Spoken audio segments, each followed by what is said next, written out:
When we're talking about major wars in colonial North America, we tend to think about the American Revolution, not its earlier iteration, the 7 Years' War. And I think that's a shame because the 7 Years' War was incredibly influential, not only on the American Revolution, but on the complexion of the world. Thanks to the 7 Years' War, Canada became a British country, not a French country. The Acadians moved down to Louisiana and became known as the Cajuns. And most importantly, England became the world's preeminent empire. So if you've been following along this far, you may have noticed two things. One, that the people who named this war seem to be very bad at math because 1754 to 1763 is 9 years, not 7. And that this war seems to have two names, both the 7 Years' War and the French and Indian War, which is a name you perhaps have heard before. Well, let me tackle those two oddities in reverse order. So not only does the 7 Years' War have two names, it has a whole number of names. It's called the 7 Years' War, the French and Indian War, the War of the Conquest, the Pomeranian War, the Third Silesian War, the Third Carnatic War. This is a war with a whole bunch of names, and the reason that it has a whole bunch of names is that it was fought in a whole bunch of places. The 7 Years' War was really the first global war, and we're talking 150 years before World War I.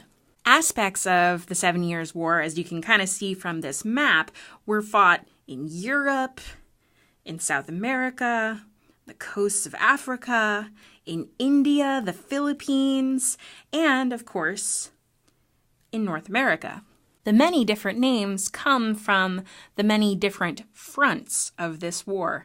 And I would say that French and Indian War is actually the name for the North American front of this war, or theater of this war. So there are two reasons why I think 7 Years' War is a better name than French and Indian War. One is that 7 Years' War gets at the idea that it was not just happening in North America. It was happening all over the world, so it shows that it was a global war. But I also think 7 Years' War is a better name than French and Indian War because I think French and Indian War is kind of confusing because you would think that it means that the principal parties in this war were the English versus the French and the Indians, when in fact it was the English and their Indian allies versus the French and their Indian allies. Native Americans fought on both sides of this conflict.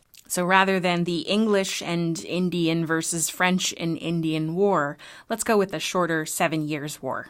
Which brings us back to our awkward date range. So the reason that it's called the 7 Years' War is because the English didn't actually declare war on the French until 1756. So even though fighting started a little bit earlier in North America, the true range of dates, at least in legal terms, is from 1756 to 1763, or 7 years. It's a complicated name for a complicated war, but really what it came down to was England and France duking it out over who was going to be the supreme imperial power in the world. And they were concerned about who was going to have the most territory in the world. Therefore, their concern over who was going to control North America in their competing claims here, and also access to trade. So who was going to be able to trade with North Americans? Who was going to be able to trade with the lucrative Indian subcontinent? And who would be the leading power in Europe? So let's dial in a little closer on the North American theater of this war, which will have the most effect on the future United States. All right, so here is a map of territorial claims by European powers in in North America before the 7 Years' War. Now you can see that there are some places where they overlap, which is really going to be the heart of the problem in this conflict. So England, shown here in red, I'm going to outline it a bit, was, as you know from your early American history, here along the eastern seaboard of what's today the United States, and also up into Canada. France claimed this interior region of Canada and today the territorial United States. And Spain was in the mix here. Remember, Spain has still been a fairly influential colonial power in Florida and in contemporary Mexico, and also down here in Cuba and South America.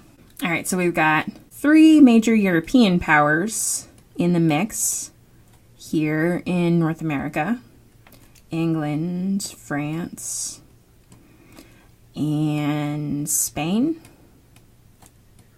But what this map doesn't show is the American Indian powers who are also in this area. So most of this region, really west of the Appalachian Mountains, is Indian country. And the majority of inhabitants were Native Americans, and they really held the majority of power in this region as well. So major Native American groups that are in play in this conflict are the Iroquois Confederacy, and also Cherokees, Hurons, Algonquins,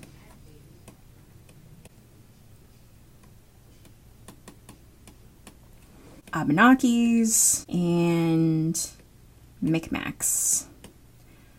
And that's just a small sampling. So you can see that there are a number of important Native American tribes who are specifically in this area of Canada, which is disputed, and also living in the greater Appalachian region. So what does each of these groups want? Well, England definitely wants territory. They want to make sure that their English settlers along the eastern seaboard, whom we'll soon be calling Americans, have room to expand. The French want to make sure that they still have access to trade with Native Americans, because their main concern is fur, which is a very valuable commodity in Europe. And Spain wants to make sure that they have access to their sugar islands and also their precious metals in the Caribbean and in South America. Now, it's worth noting, because I think this is really interesting to students of American history, that all of this territory, all of North America, was way less valuable than all of this territory. Because we're not talking about just value in land, we're talking about value in commodities. And what the Caribbean had was sugar. And sugar is the most valuable crop in this time period. So a tiny island down here in the Bahamas is probably worth more to a European power than the entire interior of North America. And what do these Native American groups want? Well, some of them want help with revenge on each other. Many other smaller Native American groups have been displaced by the Iroquois, who are here in upstate New York, kind of Quebec region. So the Iroquois is actually expanding and really defending their claim as the largest Native American empire. But the other thing that they want is to make sure that their territory is no longer encroached upon by English settlers in particular. Now, one mistake I see early students of U.S. history making is thinking that all Native Americans kind of shared a cultural and political bond, right? That they saw themselves as one larger people who had to unite against the encroachment of Europeans. And that was definitely not the case.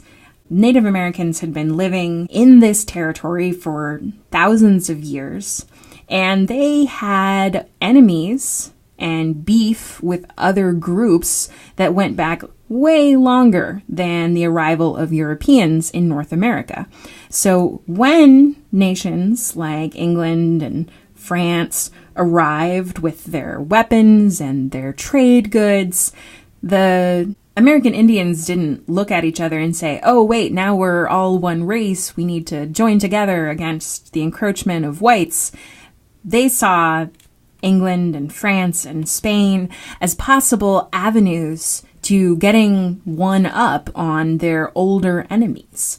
So when an English trader sold a gun to, say, a Huron, he was way more likely to go after, say, the Iroquois with that gun than he was to go after a French trader.